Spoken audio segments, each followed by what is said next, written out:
আমরা দেখতে পাচ্ছেন যে একজন মন্ত্রী আর একজন এমপি, সে এমপি এবং মন্ত্রী সে কিভাবে ঘুরে বেড়াচ্ছে এলাকায়, এবং আপনারা নিজেরাই দেখেছেন এইখানে খাল পরিষ্কার করার জন্য, মশার উপদ্রব থেকে বাঁচার জন্য, জনগণকে সম্পৃক্ত করার জন্য প্রতিনিয়ত সে তার এলাকায় ঘুরে বেড়াচ্ছে। এটাই হলো বিএনপি। কাজে আমরা চাই এই বর্ষা মৌসুম আসার আগেই আমরা খালগুলোকে যাতে পানি প্রবাহিত থাকে সেটার ব্যবস্থা করতে চাই, এবং পাইপলাইনগুলো আমরা পরিষ্কার করার ব্যবস্থা গ্রহণ করেছি যাতে পাইপলাইনগুলো পরিষ্কার হয়ে যায়। পানি আপনারা জানেন যেহেতু নতুন এলাকা, এই এলাকায় এখন পর্যন্ত ড্রেনেজ সিস্টেম হয় নাই। কাজে আমি যদি আবার বলি এই বর্ষায় সব সমাধান হয়ে যাবে, তাহলে এটা বলা ঠিক হবে না, আমি এটা বলবো না। তবে আমরা চেষ্টা করব এই বর্ষার আগে যতটুকু জনগণকে সুযোগ সুবিধা দেওয়ার জন্য আমরা সেটা দেওয়ার চেষ্টা করব।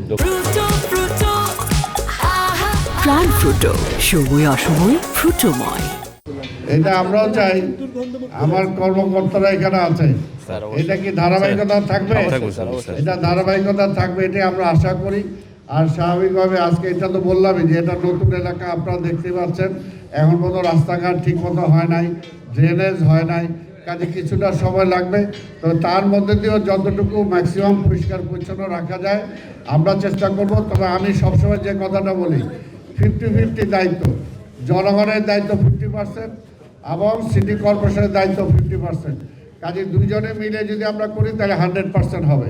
তা আমরা সবার সহযোগিতা চাই, জনগণও যেন পরিষ্কার রাখার চেষ্টা করে, আমরাও পরিষ্কার রাখার জন্য চেষ্টা করি। এবং ডেঙ্গু রোগের প্রভাব থেকে বাঁচার জন্য আমরা যেখান থেকে মশাগুলো উৎপাদিত হবে হয় সেই এলাকাগুলোকে আমরা ধ্বংস করার জন্য চেষ্টা করব। এবং আমরা সবাই ডেঙ্গু হয় পরিষ্কার পানি, কাজে বাড়ি ঘরের লোকজন যদি সচেতন থাকে তাহলে কিন্তু ডেঙ্গু সেভাবে প্রভাব বিস্তার করতে পারবে না। আপনাদের সবাইকে ধন্যবাদ।